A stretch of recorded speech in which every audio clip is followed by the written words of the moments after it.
Hello and welcome back to Mark's Garden UK at Rose Cottage near Nantwich in Cheshire, where I've created a bamboo screen, and I've been using this bamboo barrier which I bought from Todd's Botanicals.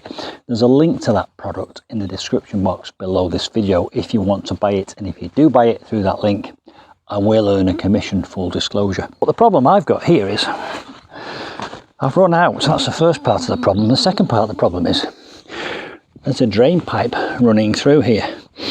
So what do? Do I order another 3-metre roll, or do I come up with an innovative solution? Well, I'm always up for an innovative solution. So what I've done is I've taken one of those large tubs and I've cut the top off it using my saw. I've also cut the bottom off it, and that is almost identical to bamboo barrier. In fact, it's a bit thicker, and the benefit of that is it allows for better drainage. It's wider, the sides are more vertical, so you get a better root run than in a standard pot, and also the bamboo roots can go down into the ground beneath, but not sideways, because bamboo is quite invasive. So that's my innovative solution. So all I need to do now is sink that into the hole, take the plant out of its pot.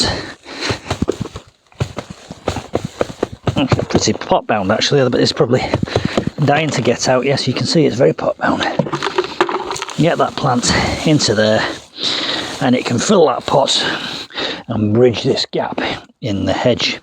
I will cover the top with gravel, and hopefully, aesthetically, it should all blend together as one. Hope you've enjoyed that little hack. If you have, please do like it and subscribe to my channel if you haven't already done so. Don't forget to hit the notifications bell and comment below. And of course, do buy the product if you want some of it through my link, and your support is very much appreciated, and I'll see you soon.